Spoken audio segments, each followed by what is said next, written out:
This round is Heritage Round on the NRL, and I'm joined by an NRLW player who's well and truly forged the way in the footpaths for the Jillaroos, but also recently represented Tonga. Tiana Penitani, congratulations and welcome. Thanks for having me, Gus. Thanks for the nice intro as well. Well, it's a perfect person to chat to about this. You've already represented Jillaroo, but you have an amazing background as well too. Can you tell me a little bit about it? Yeah, so on my dad's side, I have Tongan heritage. So both of his parents were born in Tonga. He was born in Tonga and then moved to New Zealand and then Australia, much like many people, for opportunity. And yeah, for me, I obviously started my rugby league career representing the Jillaroos, and that's something that I'll always hold very close to my heart, representing that side of me. But yeah, in the later stages of my career, I have always had a hunger to be able to represent my dad and his side. And yeah, I was very fortunate to be able to do that alongside my sister last year.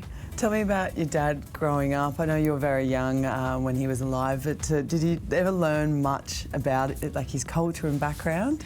Yeah, definitely. I guess the weekends when, you know, my mum and dad would take us to our grandparents' house, we would go to church with the cousins, and my grandparents' house was kind of like the mutual meeting point, much like many people, is you congregate, you have family barbecues and you grow up together essentially. And yeah, they're really fond memories that I have of as a kid. And my dad being a footballer himself, he played rugby league and played rugby union for Tonga too. So growing up watching him play football is definitely, yeah, it's a part of my story. And I never thought that I would pursue that side of a career and follow football. But yeah, there wasn't really much opportunity for us as little girls to play footy. So I was always that little supporter on the sidelines with my mum and my aunties. And yeah, for it to come full circle and to be able to say that, you know, we represented in sports that he played was is something quite special.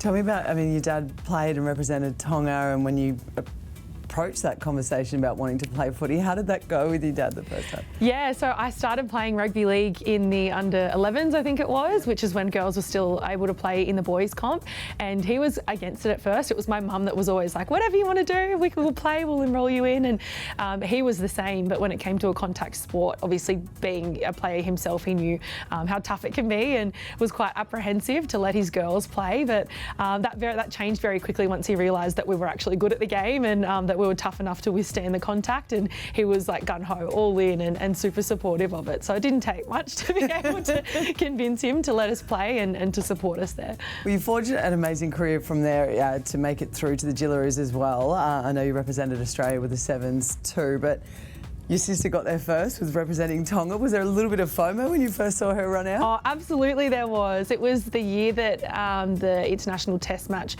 crossed over with State of Origin. So I was in Origin camp, and it was me, Samaima, Yasmin Clydesdale, all of the, you know, the girls with Tongan heritage that were like, this is so unreal. Like, we've never really had this opportunity, and for it to clash was, yeah, it was hard for me to watch. You know, I've always wanted to share the field with my little sis, and to see her be able to represent my dad and you know, our people on that side of our family was something so special. I was really emotional watching her play and play as well as she did. Yeah, it definitely lit a fire inside me to maybe potentially have the opportunity to one day be able to pull on the red and white jersey myself, and if I was lucky enough, alongside Tash. And that moment happened? Yeah, it did in 2023, and I remember the conversation came around. I was trying to avoid that conversation, particularly with the Australians crew, and I knew that it wasn't a decision I had kind of made yet in my mind. But when I got the call from Kelvin, right, the Tonga coach, I felt like in that moment it was just a definitive yes for me, and I knew deep down that's where my heart wanted to be in that, you know, in that year. And it's something that I've always wanted to do, is in some capacity represent my dad, and if it meant in rugby league and at that stage, then yeah, I was definitely not going to pass up on the opportunity, because as you would know, we don't know when these opportunities or how often they're going to come around. It might only ever be a once-off thing, and knowing how I felt watching Tash play the year before was something that, yeah, I didn't forget and didn't want to kind of miss the opportunity there. But then having the conversation with Brad Donald, the Australian coach as well, that was hard for me, because I didn't want to let go of playing for Australia, but I knew that for me moving forward, it was kind of not only a selfish decision, but looking at where the game is internationally and how many young women we have that are of Pacifica heritage, and you know, being someone that they potentially look up to, I knew that there was a greater purpose beyond my own, beyond my own goals as well. You've spoken about it before, like when you played for the Jillaroos the first time, the first thing you do is you look to the stands because that's where your dad always was, and that moment, it was always emotional for you. How much more emotional for you was it when you lined up with Tonga? It was surreal, honestly. It was a week of prep that I had never experienced before. I've always been in very high performance environments with sevens and then coming into rugby league, and it's very performance focused. And for Tonga, it was almost like football takes the back seat. We'll get there, we know how to play footy, but for us it was connecting with our culture and connecting with, faith and the people around you, and finding out information about your heritage and where you're from. And I learnt a very simple phrase on how to introduce myself and tell people where I'm from, and I'd never really had that opportunity before. And for people that might have lost connection with their culture, similar to the All-Stars camps, you speak to those players that have experienced that, always say that it's really special when you can really connect the dots there. And it's the same in Tonga camp for us. And to go into the camp as at that one point in time, and to come out a completely different person, having felt like you've connected, was something that, it's invaluable to me and I'll never forget. And once we actually got out there and got to play, to be able to sing the hymn, holding in the emotion, I felt like I was so in the zone, and like there was so much more of a greater presence there. And we were fortunate enough to have our Tonga A men's team stand behind us, and that unity and that feeling of connection was so special. And to be able to lead out those girls and pull on the red and white jersey and see the stands light up with Tongan jerseys, Tongan flags everywhere, I couldn't have imagined it to be more special.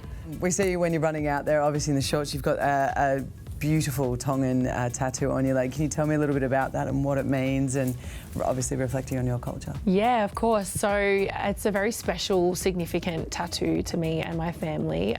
My dad had his Tongan sleeve, but the day before, the last time that we saw him was the day that he went to go and get his tattoo finished, and we never actually got to see the finished piece because he never came home. So for my mum, she then went to his friend who was a tattoo artist and said, hey, whatever artwork you did on Solomon, I want a piece of that. I want you to make it a little bit smaller, a bit more feminine, and around my thigh as a band. And no one had really done that yet. And for her, that was just a piece that she could carry with her for the rest of her life. And in her words, that's what she said. And I remember being 12 years old and too young to get tattoos, but I always had in my mind that I wanted to have something of my own that was a part of Dad, that it was significant in his culture, that I could carry with me for the rest of my life.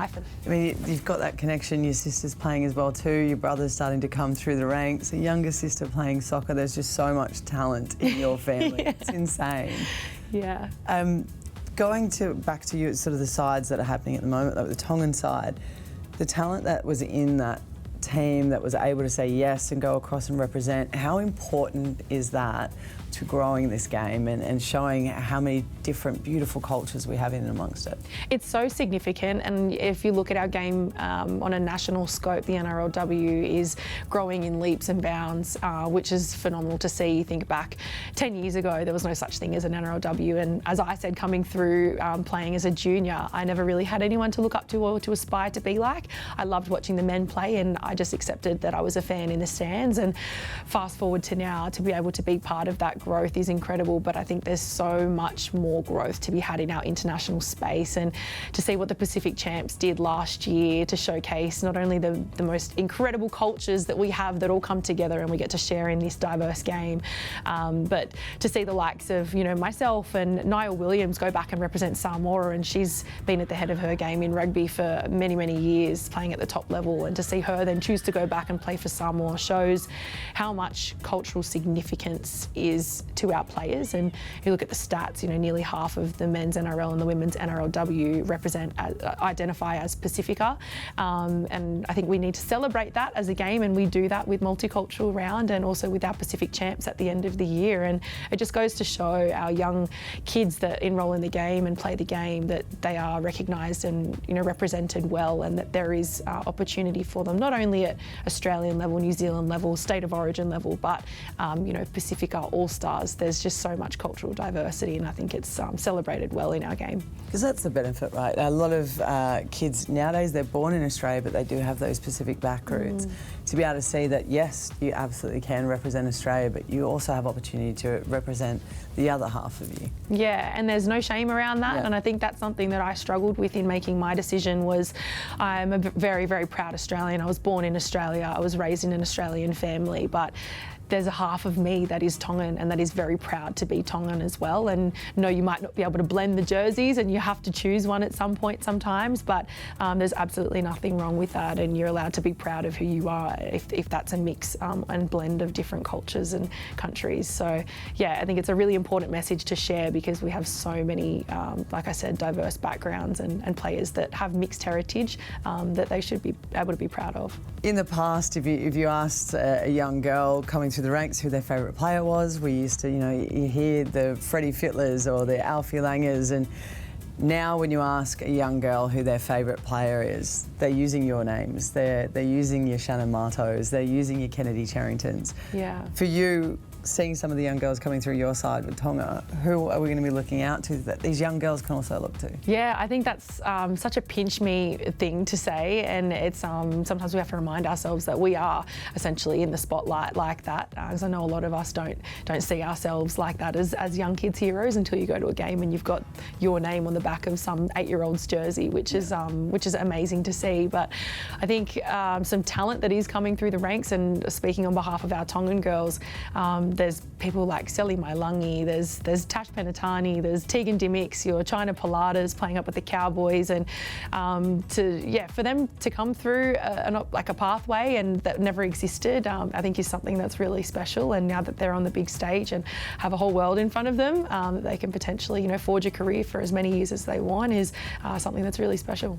And something that would be really special to you is continuing building that, being in the same team as the Penitani sisters. Yes, definitely. I think, it's something that I've always wanted to do, is be able to pull on the jersey with my sister, and being able to do that at Tonga level was really special. But hopefully one day we'll get to do that at NRLW level. We're rivals for now, but maybe one day she might come over to the Sharks.